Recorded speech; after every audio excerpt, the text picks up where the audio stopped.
So the colour and expression of nature is so abundant, and it's so joyful, and it's so consistent, like seasonally things always return, and that's kind of what I'm trying to tap into, almost to make myself feel better about the world.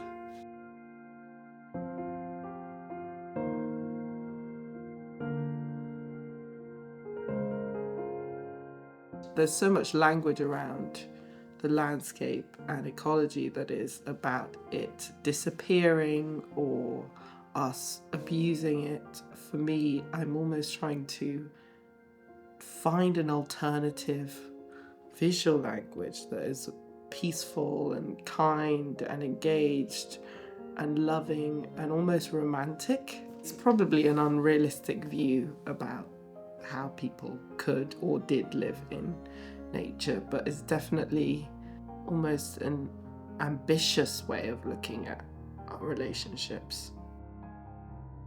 These are past experiences I'm depicting. They're future depictions, or almost a society on a similar timeline to ours, but not.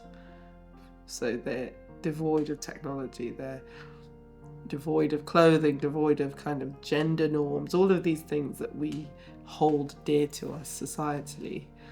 These people are not really involved in, and maybe that's the future, maybe that's the past, I don't know. But I think whatever it is, I like the idea of showing that to people and describing that possibilities of that society. And they may also face similar experiences to us, similar ideas around disaster or destruction, and how do they feel about that. And that's really where this current body of work is going, is how do we deal with our environment changing? What impact does that have on us? Primarily, I think that's the main job of these paintings, is that the narrative is not super defined. So I've got a show in January with Sim Smith, and the working title is Solastalgia, which is the feeling of anxiety and sadness that comes with environmental change. And that can be a natural disaster, it could be your house being demolished. It's basically anything that you're familiar with changing and how you emotionally cope with that. And some of these paintings describe a possible fire or forest fire or some kind of natural disaster that is being witnessed by a group of people in a landscape. And when I was thinking about the paintings, the first painting that came to mind was like an island on fire.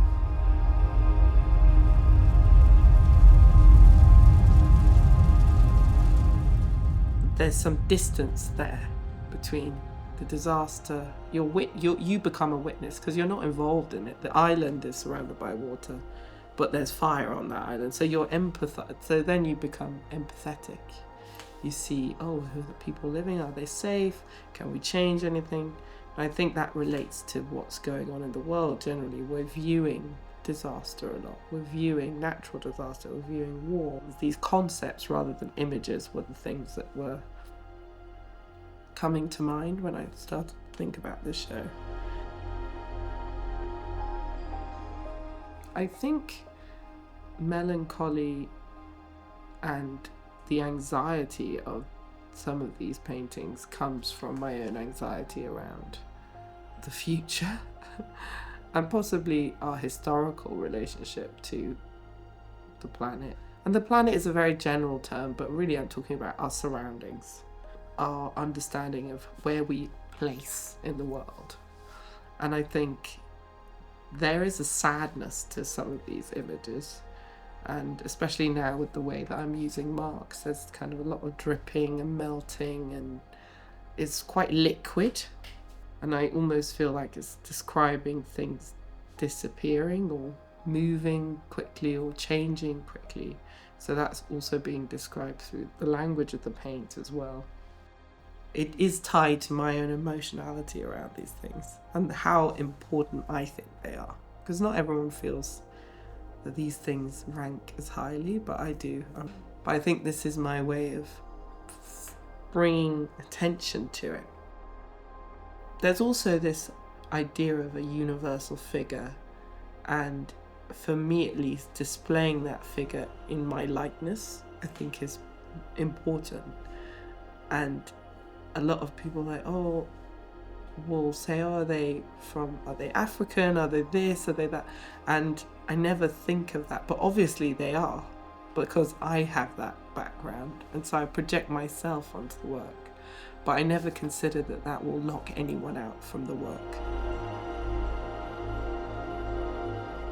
I've learned to describe my feelings about the world through painting, but initially I loved how seductive paint is and how juicy it can be, or how you can scratch it off. Like, these are the things that make me want to come and paint, is actually the action of painting.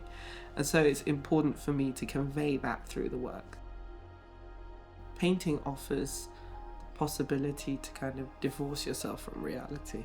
The pressure to create something real or realistic is not there. So I've allowed myself to let go of those constraints and just do and see what comes out of that.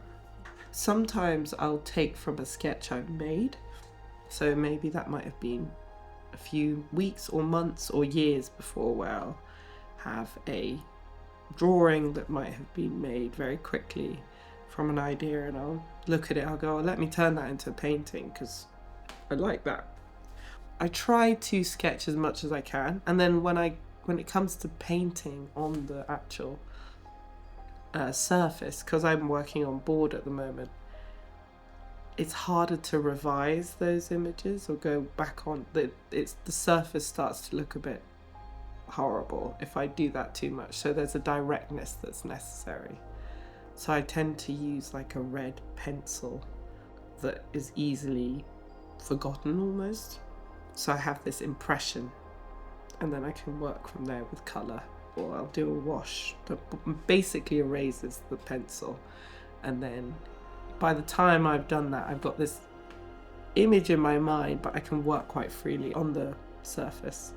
It's important for me to print and draw and do watercolour and do oil paint on paper sometimes before I get to the final stage of painting, because each of those mediums will give me different views, different languages to pick from. As you make all of these other things to get to the final painting, you've worked through the idea and you have this backup of knowledge that is available to you. So it's a skill thing, I think. Building up your skill, building up your understanding of the material, and being fluid with it helps.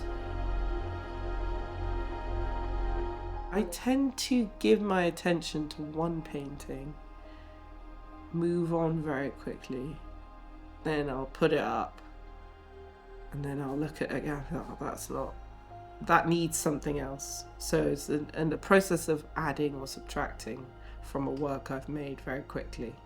But the initial push is the main amount of time I spend on it.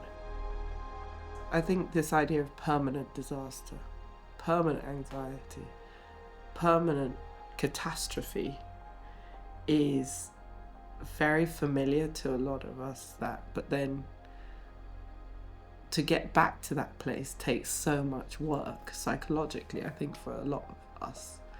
And so it's not just about like nature, it's also about our psychology in spaces and dealing with the trauma of change.